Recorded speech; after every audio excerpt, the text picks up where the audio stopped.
Fala, galera! Vê só, você que respondeu que essa é uma questão de MDC, ô Merão, bota o tempo aí, só para não me esquecer, viu?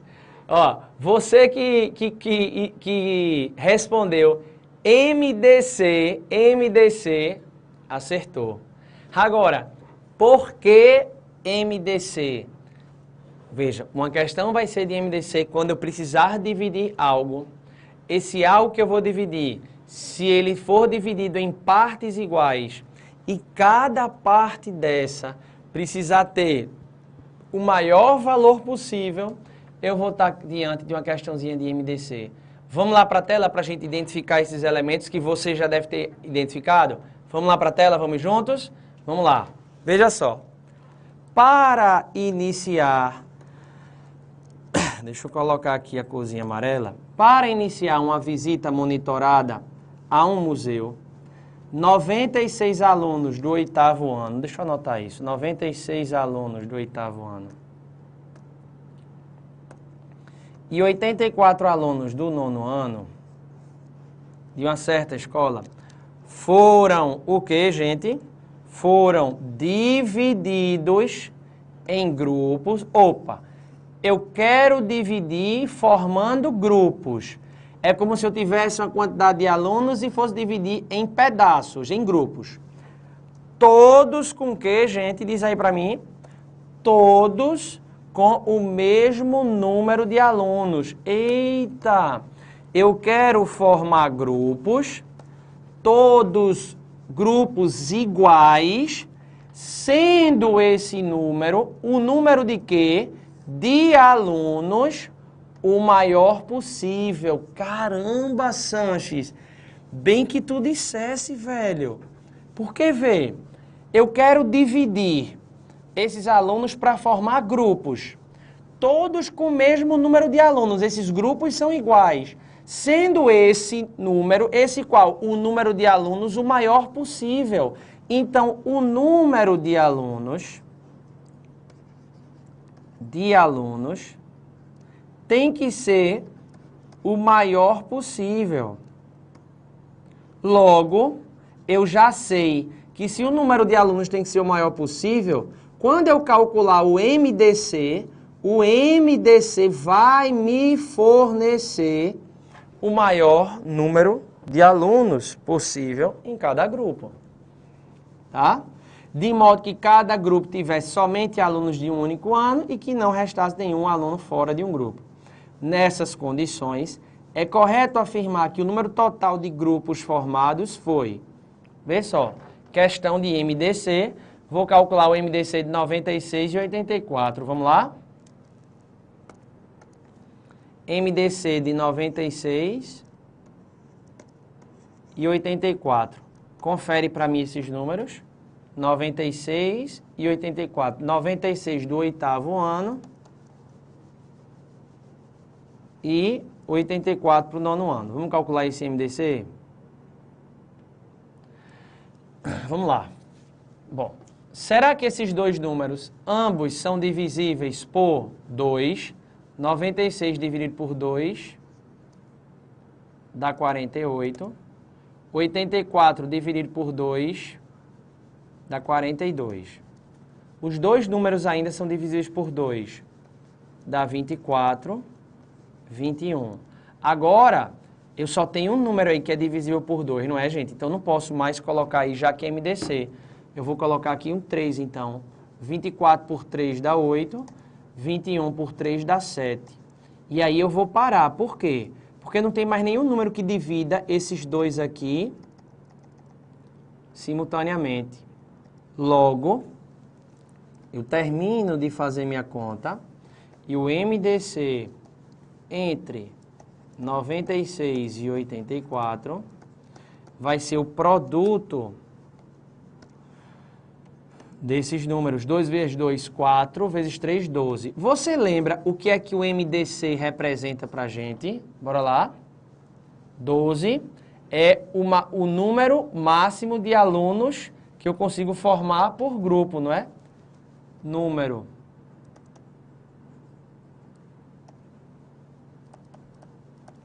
máximo de alunos por grupo. De novo, ele colocou 12 na resposta para você marcar. Mas minha pergunta é, o que foi que a questão perguntou?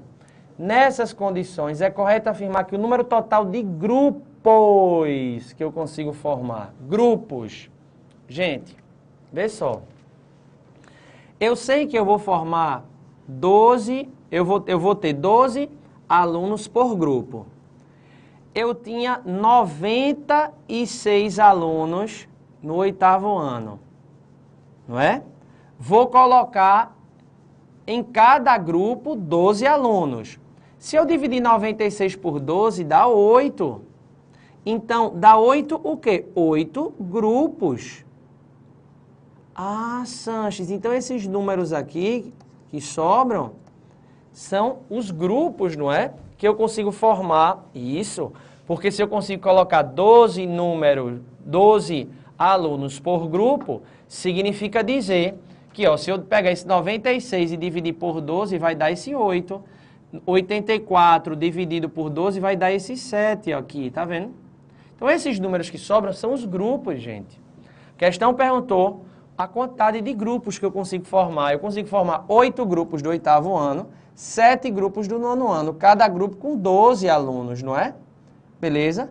8 mais 7 dá 15 grupos.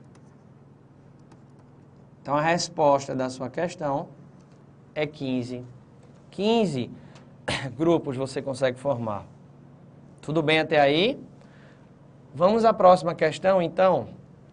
Mais um exemplo. E eu quero que você me ajude a identificar, tá? Beleza? Que você me ajude a identificar se essa questão é uma questão de MMC ou se é uma questão de MDC. Vamos juntos? O vigia externo de uma fábrica inicia sua ronda a cada 40 minutos. Gente, essa expressão a cada, ela é muito, mas muito recorrente nas questões de MDC, porque ela dá uma ideia de periodicidade. A cada 40 minutos, o vigia externo inicia uma ronda. O vigia interno da mesma fábrica inicia sua ronda a cada 20 minutos. Opa, eu já desconfio que essa é uma questão que está colocando para mim eventos que estão ocorrendo de forma simultâneas, não é isso? Simultâneas, não é? Periodicamente.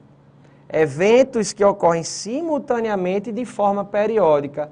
O vigia externo inicia a ronda a cada 40, o vigia interno inicia nessa mesma fábrica a sua ronda a cada 25. Aí vê que arretado. Os dois vigias iniciam o turno de trabalho ao mesmo tempo. Gente, ele está dando o ponto de encontro. O ponto de encontro. Já realizando, vou marcar isso, a primeira ronda. Ele quer saber, desconsiderando o tempo gasto em cada uma das rondas, em 12 horas de turno, os dois vigias iniciarão simultaneamente as rondas em um número de vezes igual a.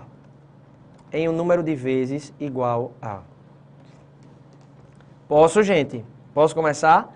A questão está dando eventos que ocorrem simultaneamente de maneira periódica, deu um ponto de encontro em azul e quer saber, eles vão iniciar essas suas rondas, as rondas simultaneamente em 12 horas de turno quantas vezes? Vê só. O vigia externo,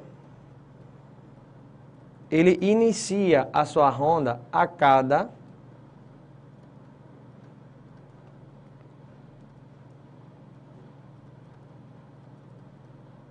40 minutos. O vigia interno inicia sua ronda a cada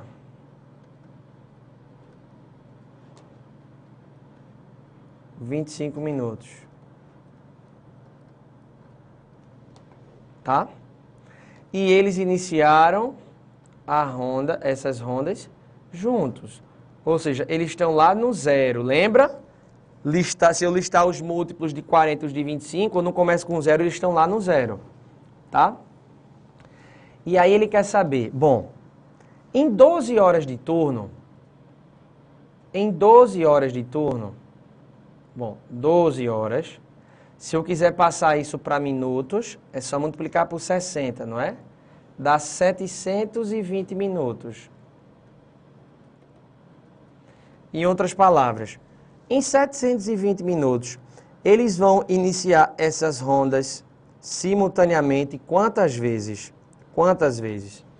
Vamos lá fazer isso?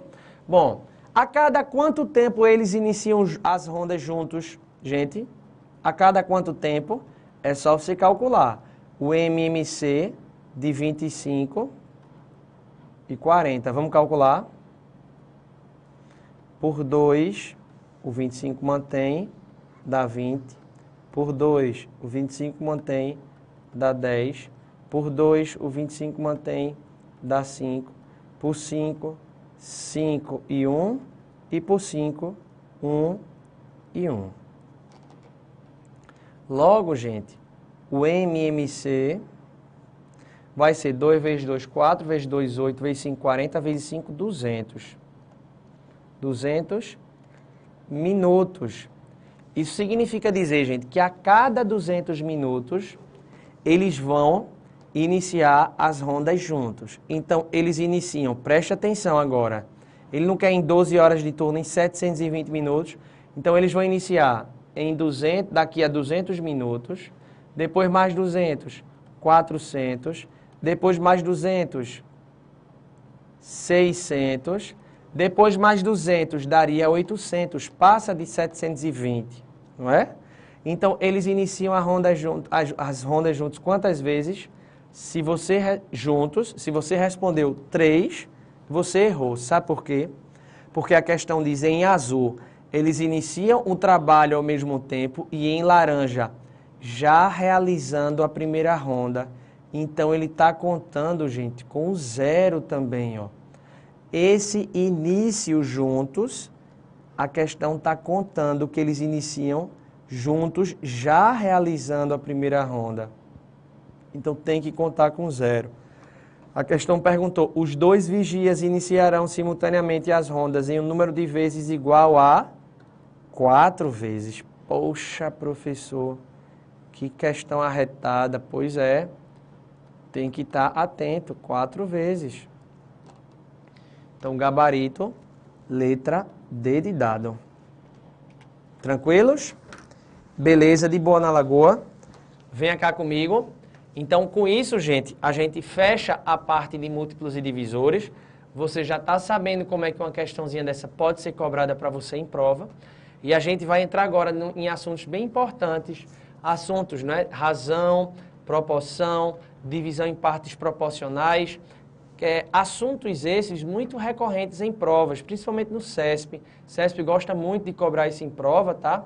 E a gente precisa entender, relembrar os conceitos e exercitar para que você possa saber como é que isso cai em prova. Beleza? Vamos lá para a tela então, vamos juntos? Vamos lá começar a estudar razão e proporção? Podemos ir? Massa! Bom, o que é, gente, uma razão? Relembrar, tá, os conceitos. Uma razão, gente, nada mais é do que uma divisão. Uma divisão entre dois números. Ó, razão é uma divisão, olha aqui a divisão, o tracinho da divisão da fração, tá vendo? É a razão entre dois números, A e B. Por sinal, o A, o numerador, é chamado de antecedente. E o denominador da razão da fração é chamado de consequente. Claro que numa divisão, eu preciso garantir que o denominador seja diferente de zero. Joia? Tranquilo, gente? De boa na lagoa, a razão é só isso. É uma razão, razão é uma fração, é uma divisão, tá? Em que o numerador é chamado de antecedente e o denominador é chamado de consequente. Eu posso ler essa razão A sobre B, ou eu posso ler isso assim, A está para B. A está para B. Ok? Ficou feio esse B. A está para B. Joia? De boa na lagoa, gente? Tá bom, então. Sanches, o que vem a ser uma proporção? O que é uma proporção? Gente, uma proporção nada mais é do que uma igualdade de duas ou mais razões. Uma proporção é uma igualdade de duas ou mais razões, de duas ou mais frações. Ok? E é muito interessante, gente, pelo seguinte, vê só. A sobre B igual a C sobre D. Por que isso é uma proporção? Porque é uma igualdade de, no mínimo, duas razões. E eu posso representar essa proporção, gente, A sobre B igual a C sobre D. Inclusive, eu posso ler essa proporção assim. A está para B, assim como C está para B. A está para B, assim como C está para D. Eu posso escrever isso, essa proporção, assim. A, dois pontinhos B, igual a C, dois pontinhos D. Por sinal, eu não sei se você lembra, quando você fazia no colégio um probleminha, que você precisava calcular o valor de x, o que é que sua professora falava? Olha, gente, nessa proporção multiplique aí para achar o valor de x, meio pelos extremos. Mas você multiplicava meio pelos extremos sem nem saber o que danado é meio, o que danado é extremo. Gente, é porque em toda proporção eu posso representar ela assim, ó. X, dois pontinhos 3, é igual a 10, a 10, dois pontinhos 2. Aí quando sua professora falava, multiplique meios pelos extremos, os meios, ó, são esses termos. Por que eles são os meios? Porque nessa expressão algébrica, isso aqui são os meios, enquanto que esses dois termos são os extremos. Então, esses são os meios e esses os extremos. Caramba, Sanches, eu passei minha vida todinha sem saber porque eu chamava meio pelos extremos. Tá sabendo agora. Ok? De boa na lagoa? Observação. Vê só. A gente precisa aprender algumas propriedades das proporções. Existem várias propriedades das proporções, mas a gente só vai precisar aprender duas que são as que mais caem em provas de concurso. Pode ser? Beleza? Bom, vamos lá. Qual é a primeira propriedade das proporções? A primeira propriedade diz que o produto dos meios é igual ao produto dos extremos. Essa talvez seja a propriedade mais importante das proporções. A gente diz que essa propriedade ela é chamada de propriedade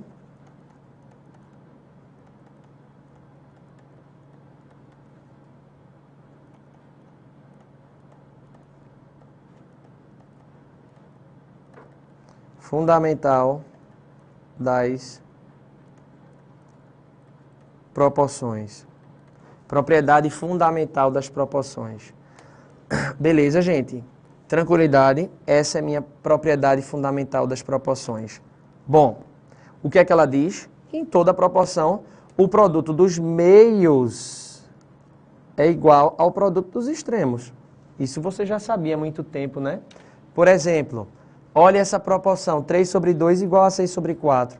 Se isso é uma proporção, o produto dos meios é igual ao produto dos extremos. Claro, ó, produto dos meios tem que ser igual ao produto dos extremos. 2 vezes 6, 12. 3 vezes 4, 12. Lógico que não vai aparecer uma proporção com todos os valores na sua prova.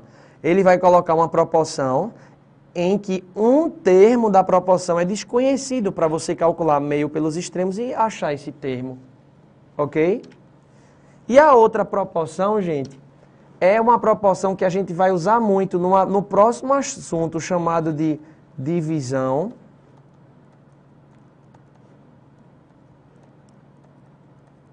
em partes proporcionais, tá? Essa propriedade a gente usa pouco, mas vai usar a divisão em partes proporcionais. Ele diz que em toda proporção, observe essa proporção, por favor. Em toda proporção,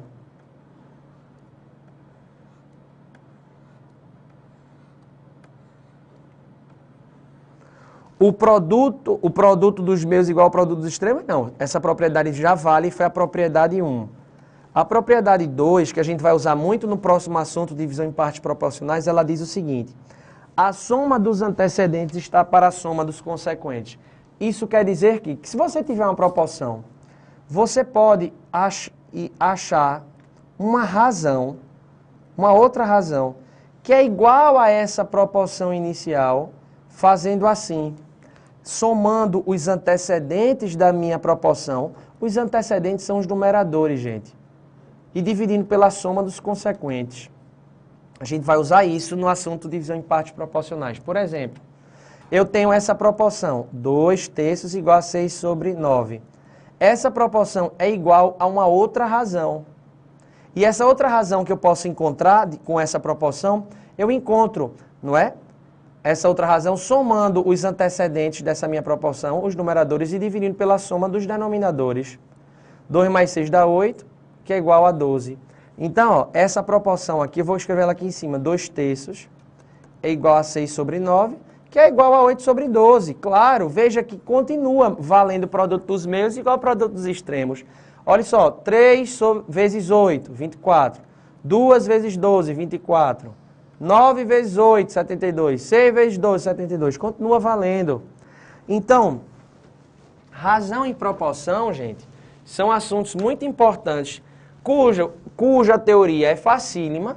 A gente precisa aprender essas propriedades e a gente vai usar essas propriedades já no assunto divisão em partes proporcionais, tá?